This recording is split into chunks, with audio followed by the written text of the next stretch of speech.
ଆପଣଙ୍କ ନାଁ ଟିକେ କୁହନ୍ତୁ ଆଉ କେଉଁଠୁ ଆପଣ ଆସିଛନ୍ତି କୁହନ୍ତୁ।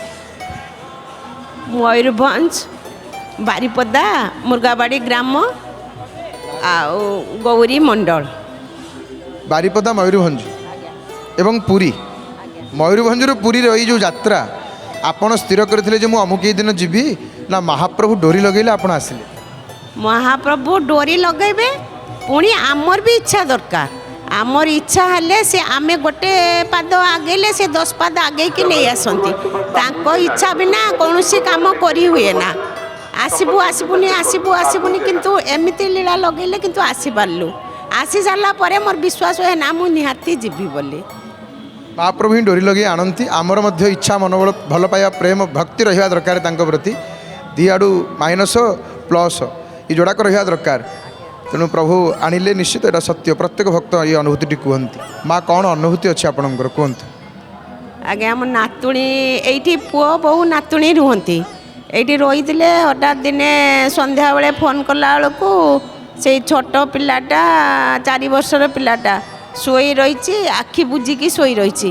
ସେଇଠି ମୁଁ କହିଲି କ'ଣ ହେଲା, ଏମିତି କାହିଁକି ଶୋଇ ରହିଛି? ନା, ସେ ଆଜି ସ୍କୁଲରୁ ଆସିଲା ପରେ କିଛି ଖାଉନି କି କିଛି ନାହିଁ, ଆଉ ଏମିତିକି ଶୋଇ ରହିଛି। ସେଇଠୁ ମୁଁ କହିଲି ତାକୁ ଏ ଆମର ପତିତ ପାବନ ବାନା ନେଇକରି ଠାକୁର ଘରେ ରଖିଦେଇଛି।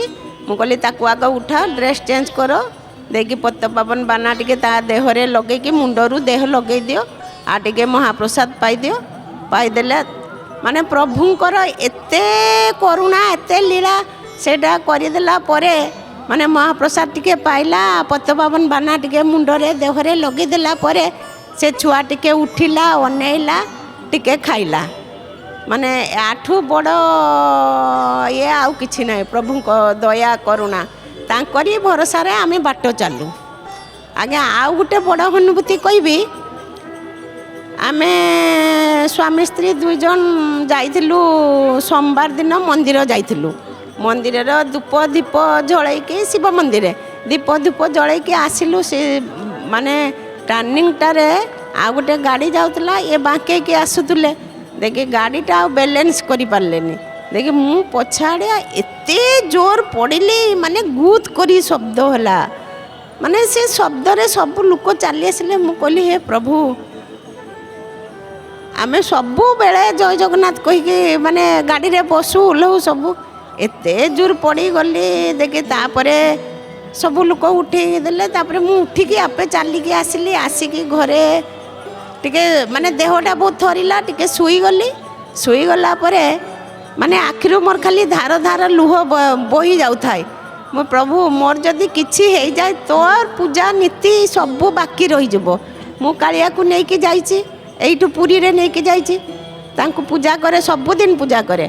ମୁଁ କହିଲି ପ୍ରଭୁ, ଆମର ତ କେହି ନାହାନ୍ତି, ତୋ ପୂଜା ନୀତି ସବୁ ଅଟକିଯିବ, ତୁ ଆମ ସଂସାର ଭାସିଯିବ ଯଦି। ମାନେ ଏତେ ଜୋର କମର ହାଡ଼ଟା, ଏତେ ଜୋର ଶବ୍ଦ ହେଲା। ପ୍ରଭୁଙ୍କର କି ଲୀଳା, କି ଦୟା, ତାଙ୍କ ବିନା ଗତି ନାହିଁ। ମାନେ ଏମିତି ଜାଗାରେ ମାଡ଼ ହେଲା, ମାନେ ଅଣ୍ଟା ହାଡ଼ରୁ ତଳ ସେଇ ମରଦ୍ୱାଳ, ମାନେ ଠିକ୍ ମାଂସ ଜାଗାରେ ମାଡ଼ ହେଇଛି। ଯାହା ବି ହଉ ଏକ୍ସରେ କଲେ, ମୁଁ ମହାପ୍ରଭୁଙ୍କୁ ଖାଲି ଡାକୁଥାଏ, ପ୍ରଭୁ ଯେମିତି କିଛି ନ ବାହାରୁ, କିଛି ନ ହଉ। ଯାହା ହଉ ଠାକୁରଙ୍କ ଦୟାରୁ କିଛି ହେଇନି। ଅଳ୍ପ ଟିକେ ମାନେ ସେଇ ଖାଲି ମାଡ଼ଟା ହେଇଥିଲା, ମେଡ଼ିସିନ ଖାଇଲା ବେଳକୁ ଭଲ ହେଇଗଲା। ତାପରେ ଇଏ କହୁଥିଲେ ତାପରେ ଯିବା ଆଉ ଥରେ ଡାକ୍ତରଙ୍କ। ମୁଁ କହିଲି ମୁଁ ଆଉ ଜମା ଯିବିନି। ମହାପ୍ରଭୁ ଚାହିଁଲେ, ସିଏ ତ ବଡ଼ ଡାକ୍ତର, ମାନେ ତାଙ୍କ ଛଡ଼ା ତୁଳସୀ ବଡ଼ ଔଷଧ, ଆଉ ମହାପ୍ରସାଦ ବଡ଼ ଔଷଧ। ମୁଁ ଆଉ ଜମା ଯିବିନି କି ଖାଇବିନି। ସେ ଯଦି ଭଲ କରିବେ କରିବେ, ନହେଲେ ନାହିଁ। ସେଇ ବିଶ୍ୱାସରେ ଆଜ୍ଞା ମୁଁ ରାସ୍ତା ଚାଲିଛି। ସେ ବି ଚଲେଇଛନ୍ତି। ଆମର ସେ ହିଁ ମାନେ ନିଶ୍ୱାସ ପ୍ରଶ୍ୱାସ, ସେ ହିଁ ଆମର ବିଶ୍ୱାସ। ତାଙ୍କ ବିନା ଆମର ଗତି ବି ନାହିଁ।